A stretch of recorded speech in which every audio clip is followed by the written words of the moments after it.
আমার শহর, আমার এই রাজ্য কতটা সেফ সেফ এই শব্দটি ব্যবহার করতে বাধ্য হচ্ছি আমরা আজ। তার কারণ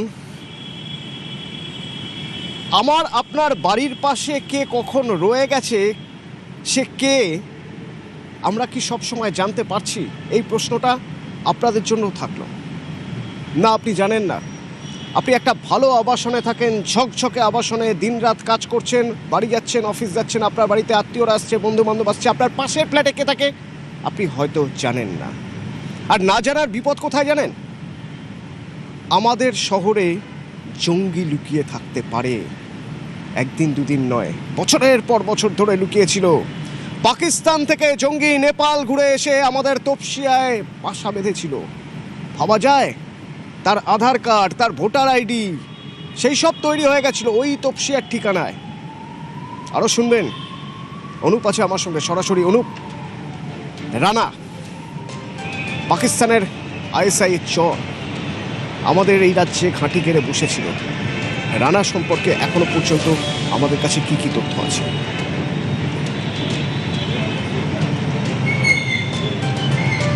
ইতিমধ্যে রানা রউফ, যাকে ইতিমধ্যে গ্রেপ্তার করা হয়েছে বেঙ্গল স্টেটের পক্ষ থেকে, তাকে যে একাধিক জিজ্ঞাসাবাদের তথ্য মিলেছে এবং তাকে গ্রেপ্তারের একটাই কারণ দেখা যাচ্ছে যে পাকিস্তানের যে আইএসএফ গুপ্তচরে কিন্তু একেবারে এজেন্ট হিসাবে তিনি কাজ করতেন এবং এই আইএসআই যে এজেন্ট হিসাবে তিনি কাজ করতেন একাধিক কিন্তু তথ্য প্রমাণ মিলেছে এবং তাকে গ্রেপ্তারের পরবর্তী ক্ষেত্রে দফায় দফায় কিন্তু জিজ্ঞাসাবাদ করা হচ্ছে। তার কারণ তার কাছ থেকে যে মোবাইল ফোন উদ্ধার হয়েছিল সেখানে কিন্তু একাধিক তথ্য মিলেছে। একাধিক যে সেনাবাহিনীর ঘাঁটি থেকে শুরু করে নৌসেনাবাহিনী ঘাঁটি, সেই সমস্ত জায়গায় কিন্তু মোবাইলে তার কাছ থেকে ছবি মিলেছে এবং সরাসরি পাক গুপ্তচর যে বলা হচ্ছে আইএসআই এজেন্ট, তাদের কাছে কিন্তু বিভিন্নভাবে এই সমস্ত জায়গার ছবি পাঠানো হয়েছিল। শুধুমাত্র সেনাবাহিনী আধিকারিক বা নৌসেনার যে একাধিক জায়গার ছবি নয়, তার টার্গেট ছিল সেনাবাহিনীর আধিকারিক থেকে শুরু করে নৌসেনার আধিকারিক এবং ভারতীয় রেলওয়ে, এই সমস্ত একাধিকভাবে কিন্তু তাদের সঙ্গে লিঙ্ক তৈরি করা এবং সেখান থেকে তথ্য সংগ্রহ করার পরবর্তী ক্ষেত্রে পাক গুপ্তচর আইএসআই এজেন্ট তাদের কাছে পাঠানোর মোবাইল ফোনের তথ্য দেখে কিন্তু এরকম একাধিক ইতিমধ্যেই তথ্য মিলেছে। সেই কারণে বেঙ্গল এসটিএফের পক্ষ থেকে ইতিমধ্যেই তাকে হাবড়া থেকে গ্রেপ্তার করা হয়েছে এবং আজকেই তাকে বারাসাত আদালতে পেশ করা হচ্ছে নিজেদের হেফাজতের আবেদন জানায়। তার কারণ অনুপ সঙ্গে থাকো, বিষয়টা একটু বোঝার চেষ্টা করি। কদিন পরেই 15ই আগস্ট দেশের স্বাধীনতা দিবস। সেই স্বাধীনতা দিবসে বড় কিছু ঘটানোর প্ল্যান ছিল না তো এদের?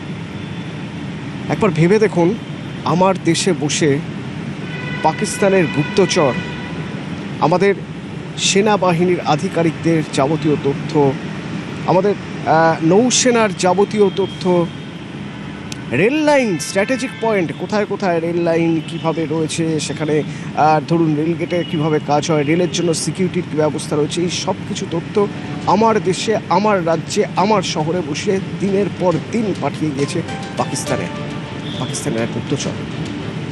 ভাবা যায়? আচ্ছা, থাকতো কোথায়?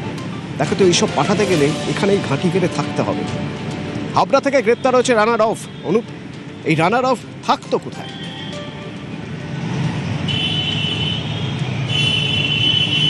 তবে বেঙ্গল স্টেটের পক্ষ থেকে যে তথ্য পাচ্ছে এখনো পর্যন্ত 2012 সালে তিনি কিন্তু নেপালের যে সীমান্ত, সেই সীমান্ত থেকে ভারতে প্রবেশ করেছিল। ভারতে প্রবেশ করার পরবর্তী ক্ষেত্রে কাঠের মিস্ত্রি এমনটা পরিচয় দিয়েছিল। তার পরবর্তী ক্ষেত্রে তপসিয়া, কলকাতার খাস কলকাতার তপসিয়া এলাকার একটি জায়গায় কিন্তু তিনি ঠিকানা দেন এবং সেখান থেকেই ভুয়ো নথি, আধার কার্ড থেকে শুরু করে সমস্ত কিছু এক ব্যক্তি তার সহযোগিতা নিয়ে সেখান থেকে তৈরি করে। তার পরবর্তী ক্ষেত্রে তার যে লক্ষ্য ছিল শুধুমাত্র নৌসেনা বাহিনীর ঘাঁটিগুলো ছবি তোলা নয় এবং সেখানকার নৌসেনা আধিকারিক থেকে সেনাবাহিনী আধিকারিক, ভারতীয় রেলের যে সমস্ত আধিকারিক, তাদের কাছ থেকে তথ্য সংগ্রহ করা এবং তথ্য সংগ্রহ করার পরবর্তী ক্ষেত্রে তাই সেই তথ্য পাক গুপ্তচর আইএসআই এজেন্ট তাদের কাছে পৌঁছে দেওয়ার। এই যে গোটা ঘটনা, সেই পরিপ্রেক্ষিতে বলা হচ্ছে যে খাস কলকাতা তপসিয়া এলাকায় সেখানে কিন্তু তিনি একেবারে ঘাঁটি গেড়ে ফেলেছিলেন এবং কলকাতা সহ পার্শ্ববর্তী এলাকা তার কিন্তু একেবারে টার্গেট ছিল ওখান থেকে তথ্য সংগ্রহ করা এবং সেই তথ্য সরাসরি পাকিস্তানে পাঠানো। এবং সেখান থেকেই বোঝা যাচ্ছে সামনে যেহেতু স্বাধীনতা দিবস ছিল এবং তার আগে কোনো বড়সড় নাশকতা ঘটনার কোনো পরিকল্পনা ছিল কিনা, এই যাবতীয় বিষয় কিন্তু বেঙ্গল এসটিএফ তাদের পক্ষ থেকে খতিয়ে দেখা হচ্ছে। কোনো তথ্যই তারা উড়িয়ে দিচ্ছে। তার কারণ বলা হচ্ছে 2012 সালে যখন তিনি প্রথম প্রবেশ করে ভারতে, নেপাল সীমান্ত থেকে নিজেকে কাঠের মিস্ত্রি বলে পরিচয় দিয়ে ভারতে প্রবেশ, তার পরবর্তী ক্ষেত্রে 2012 সাল, এটা 2026। অনুপ, 14 বছর ধরে আইএসআই চর নেপাল থেকে ঘুরে আমাদের দেশে এসে আমার রাজ্যে তপসিয়ায় কাঠের মিস্ত্রির পরিচয় দিয়ে চালিয়ে গেল 14 বছর, কেউ ধরতে পারল না? নাকি গা ঢিলে ভাবছিল, মানসিকতার সমস্যা ছিল, ধরতে চায়নি, কেউ জানতো না, কোনোভাবে জানতো না, ইন্টেলিজেন্স ফেল করে গেল, এতটাই সাদামাটাভাবে, এতটাই নিখুঁতভাবে নিজেকে লুকিয়ে রাখার অপারেশন চালিয়ে গেছে রানা রউফ। তো সেই রানা রউফকে শেষমেশ তো ধরা গেল, হাবড়ার সীমান্ত থেকে তাকে ধরা হলো। পালাতে চাইছিল, নিঃসন্দেহে পালাতে চাইছিল, বাংলাদেশে চলে যেতে চাইছিল, তার আগে তাকে ধরা গেল। তো এই রানা রউফের খোঁজ কীভাবে পাওয়া গেল অনুপ?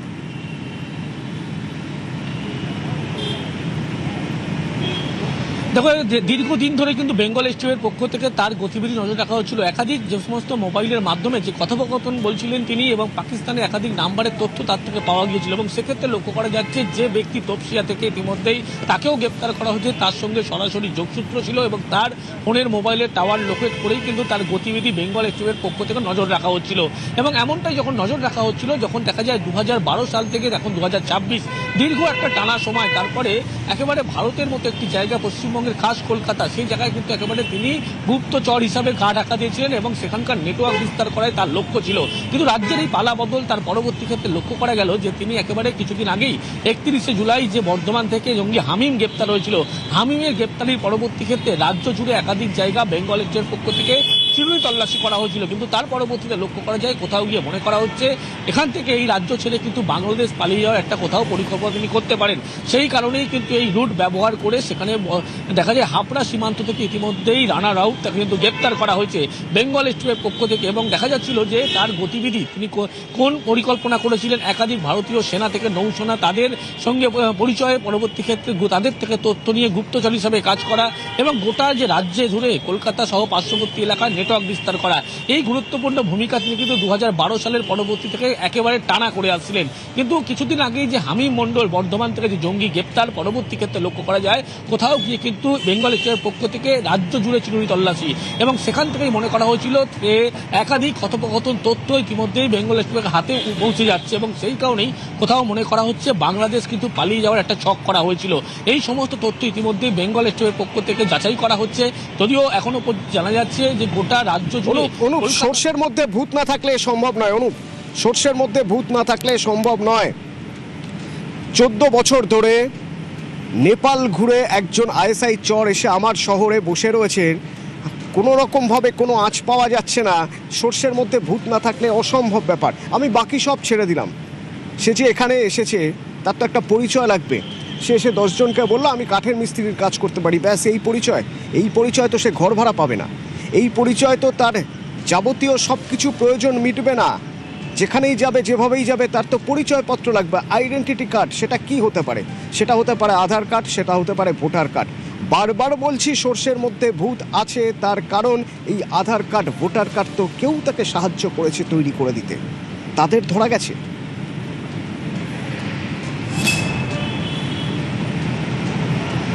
তো ইতিমধ্যেই এই তপসিয়ার এক বাসিন্দা, যিনি মূলত তার সঙ্গে যোগাযোগ করে আধার কার্ড এবং ভোটার কার্ড সমস্ত কিছু নথি জাল করে তৈরি করে দিয়েছিল, এবং তপসিয়ার যে অ্যাড্রেসের কথা বলা হচ্ছে তপসিয়ারে তিনি বাসিন্দা ছিলেন। ইতিমধ্যেই তার যে মোবাইল ফোন, সেই মোবাইল ফোনের তথ্য ধরেই কিন্তু এই যে গুপ্তচর পাকিস্তানের যে আইএসআই এজেন্টের কথা বলা হচ্ছে তার কিন্তু সন্ধান মেলে। পরবর্তী ক্ষেত্রে দেখা যায় তাকেও কিন্তু ইতিমধ্যে বেঙ্গল স্টেটের পক্ষ থেকে গ্রেপ্তার করা হয়েছে, আজকে আদালতে পেশ করা হবে। তার কারণ যখন তিনি নেপাল সীমান্ত হয়ে 2012 সালে ভারতে প্রবেশ করে কাঠের মিস্ত্রি পরিচয় দিয়ে যখন কাজ শুরু করে, তার পরবর্তী ক্ষেত্রে দীর্ঘ 14 বছর শস্যের মধ্যে যে ভূত ছিল এমনটা কিন্তু একেবারে বেঙ্গল স্টেটের পক্ষ থেকে স্পষ্ট হচ্ছে। তার কারণ তারা সমস্ত শেল্টার থেকে শুরু করে ভুয়ো নথি তৈরি করে দেওয়া, ভুয়ো নথি তৈরি করার পরবর্তী ক্ষেত্রে ভারতীয় আধার কার্ড তৈরি করে দেওয়া, এবং সমস্তটা এই পরিকল্পনা মাফিক হয়েছিল, অর্থাৎ তাকে শেল্টার দেওয়া হয়েছিল। এবং শুধুমাত্র বলা হচ্ছে এই যে গোটা ঘটনা, সেই ঘটনায় কিন্তু একমাত্র এই ব্যক্তি নয়, আরও যোগসাজশ থাকতে পারে। তার কারণ দীর্ঘ 14 বছর ধরে যখন তিনি কলকাতায়, খাস কলকাতার মতো একটি জায়গায় এসেছেন, সেখানে জঙ্গি কার্যকলাপ করছে, নেটওয়ার্ক বিস্তার করছে, আর সেখান থেকে স্বাভাবিক এক ব্যক্তির মধ্যেই তপসিয়ার বাসিন্দা। আমাদের সঙ্গে অবসরপ্রাপ্ত পুলিশ কর্তা অরিন্দম আচার্য রয়েছেন। অরিন্দম বাবু, অতনু বলছি। গুপ্তচরের কাজ করেছে। তার কাজ কি? তার কাজ হচ্ছে অন্য দেশে ঢুকে সাধারণ মানুষের সঙ্গে মিশে সেই দেশের যাবতীয় ইন্টেলিজেন্স সব কিছু বার করা, সে তার কাজ করেছে। আমার প্রশ্ন হলো যে এই যে একজন নেপাল থেকে ঢুকে এসে তপসিয়ায় বসে পড়লো, 14 বছর ধরে এখানে রয়ে গেল, কাঠের মিস্ত্রির পরিচয় দিয়ে তার আধার কার্ড হলো, তার ভোটার কার্ড হলো, তার একটা পরিচয়পত্র হলো, যাতে প্রমাণ হয় সে ভারতীয়। এ কিভাবে সম্ভব? সর্ষের মধ্যে ভূত না থাকলে স্থানীয় প্রশাসন কি করছিল, ইন্টেলিজেন্স ডিপার্টমেন্ট কি করছিল? দেখুন, প্রথম কথা আপনি যদি বলেন এই তপসিয়া, আমি তো তিলজলার থানায় চাকরি করেছি, আপনাকে একটু বলে নিই যে আপনারা যে প্রশাসন বলছেন না, তার থেকে অনেক বেশি দায়ী হচ্ছে রাজনৈতিক নেতৃবৃন্দ। কারণ এরা যে ইন ডিসগাইজ এখানে থাকে, গভর্নমেন্টের একটা স্ট্রিক্ট অর্ডার রয়েছে, কেউ যদি ভাড়া নেয়, কেউ যদি থাকে, তাহলে তো সিএ মানে সিএ ক্যারেক্টার অ্যান্টিসিডেন্ট যতক্ষণ পর্যন্ত থানা থেকে ক্লিয়ারেন্স না পাবে ততক্ষণ সেই এলাকায় সেই ব্যক্তি থাকতে পারবে না, না দোকানদার না। আমি আপনাকে এখন লিখে দেবো কাগজে যে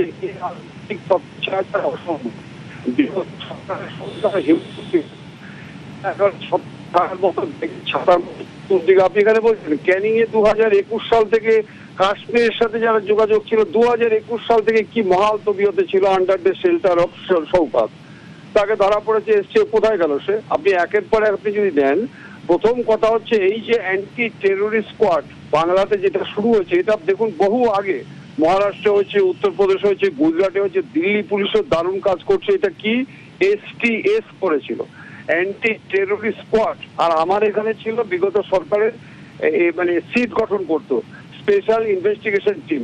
এই যে স্পেশাল ইনভেস্টিগেশন টিম নিশ্চয়ই কিছু কিছু জায়গায় করেছে, কিন্তু তাদের তো নির্দেশ ছিল নামের উপর ভিত্তি করে কেস হবে।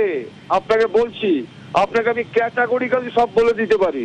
যেভাবে নাকি শেল্টার দেওয়া হচ্ছে, শওকত থেকে শুরু করে, জাহাঙ্গীর থেকে শুরু করে, শাহজাহানের থেকে শুরু করে এদের শেল্টারে ছিল। আপনি শুধু তপসিয়া বলছেন, আপনি মেটিয়াবুরুজ থেকে শুরু করে আজকে রাজাবাজার থেকে শুরু করে বিভিন্ন জায়গায় এখন ধরা পড়ছে। এই তদন্ত আর বিগত দিনের তদন্তটা দেখবেন কেন, আমরা যে তদন্তগুলো জানি সেটা হচ্ছে NIA, ন্যাশনাল ইনভেস্টিগেশন এজেন্সি।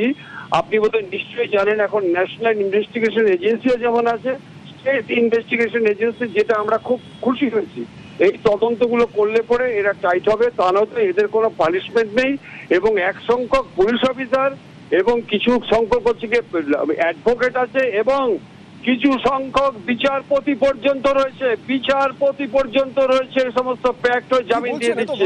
ব্যাপার, আমি মারাত্মক ব্যাপার বলছি আপনাকে, আমি আপনাকে ক্যাটাগরিক্যালি বলে দেবো। এই সমস্ত বিচারপতিদের প্রথম কাজ হচ্ছে গিয়ে যে যারা দোষী তাদের শাস্তি দেওয়া। অনেক ক্ষেত্রে আমরা দেখতে পাচ্ছি যে যারা নির্যাতনকারী, যারা এই সমস্ত কাজে যুক্ত, তাদেরকে কি করে, তাদের পরিবার কি করে খাবে, তাদের দিকে চিন্তা অনেক বেশি। এই বিচারপতিদের এগেনস্টে সিট গঠন করে কিন্তু আজকে তদন্ত করা দরকার বলে আমার মনে হয়। আচ্ছা অরিন্দমবাবু, আমাকে একটা কথা বলুন, সেই তো পুলিশই গ্রেপ্তার করলো, অথচ 14 বছরে পুলিশ গ্রেপ্তার করতে পারেনি, এখন পুলিশ গ্রেপ্তার করলো। তার মানে পুলিশকে কি পুলিশের উপর কোনো কন্ট্রোল ছিল? বলা হয়েছিল যে গ্রেপ্তার করা হবে না, ভোট ব্যাংক বড় বালাই। আমি আপনাকে তো এক কথা বলে দিলাম যে এই সমস্ত যে আজকে দেখুন, আজকে যে লস্করি তৈবা JMU আপনি নাগরাট থেকে দেখুন, আপনি 2012 সালে দেখুন, বিভিন্ন জায়গায় যে আমরা দেখেছি যে কি ভয়ঙ্কর পরিস্থিতি হয়েছে। যেহেতু তৃণমূলের আশ্রয় ছিল, তাদের এসে পর্যন্ত NIA কে দিচ্ছে না, কেসটা তদন্ত করছে না। আমি আপনাকে ক্যাটাগরিক্যালি বলে দেবো যে STF এর অনেক ভালো ভালো অফিসার ছিল, কিন্তু তারা কিন্তু আজকে ঠিক মতো কাজ করতে পারেনি, স্ট্যান্ড স্টিল হয়েছিল। কেন? আমি আপনাকে আগে বললাম, নামের উপর ভিত্তি করে আপনি দেখে নেবেন যে কেসগুলো অনেক ক্ষেত্রে দেখবেন চার্জশিট দিচ্ছে হাস্যাস্পদ, একটারও পানিশমেন্ট হবে না।